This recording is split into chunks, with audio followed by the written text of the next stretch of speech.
प्रभु यीशु मसीह के महान और सामर्थी नाम से आज के नए दिन के लिए मैं प्रभु का धन्यवाद देता हूं।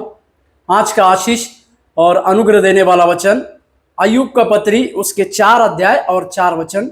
अय्यूब का पत्री उसके 4 अध्याय और 4 वचन में देखिए, जहां लिखा है, गिरते हुए को तूने अपनी बातों से संभाल लिया और लड़खड़ाते हुए लोगों को तूने बलवंत किया। प्रभु के नाम की महिमा और प्रशंसा हो।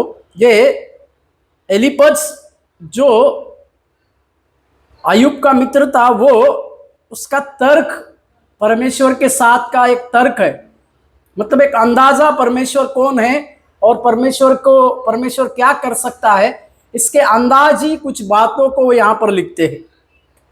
इसे प्रथम संवाद भी कहा जाता है।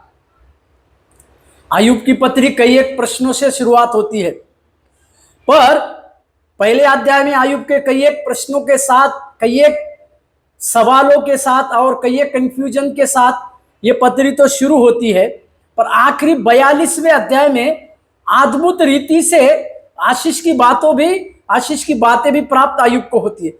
वो किस प्रकार से होती है, कैसे होती है, इसके विषय में किसी प्रकार की बातों को हम नहीं समझ पाते, पर एक है, धीरज धरकर रहने वाले के जीवन में परमेश्वर हर एक चीज जो उसके जीवन में अवश्य है उसकी पूर्ति वो करेगा।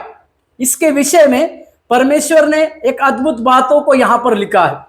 परमेश्वर के नाम की महिमा और प्रशंसा होने पर यहां एलीपज जो है परमेश्वर के बारे में, यानी परमेश्वर के लिए एक तर्क वितर्क की जो बातों को करता है, उसकी कुछ बात जो है वो यहां पर लिखता है।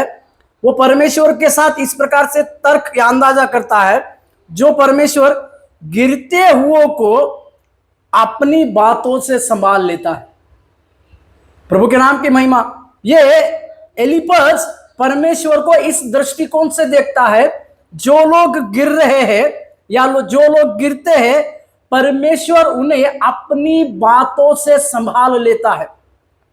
यानी परमेश्वर अपने लोगों को गिरने नहीं देता, परमेश्वर अपने लोगों को नष्ट होने नहीं देता।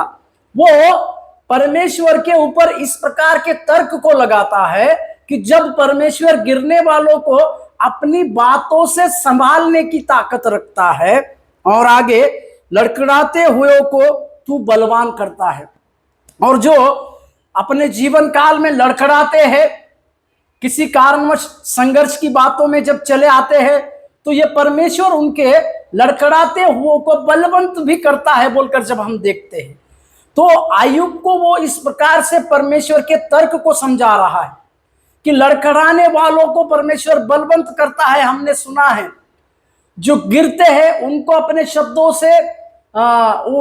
शब्दों से संभालने की ताकत रखने वाला परमेश्वर है।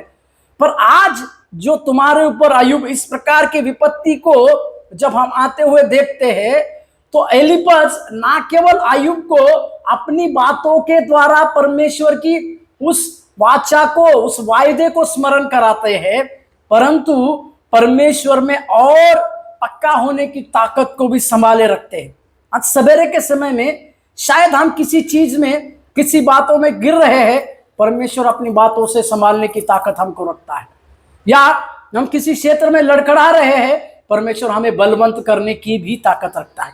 तो आइए हमें बलवंत करने वाले उस परमेश्वर को आज के सवेरे के समय में पूरी रीति से सौंपे और अपने जीवन की शुरुआत करें। प्रभु आपको आशीष दे। धन्यवाद।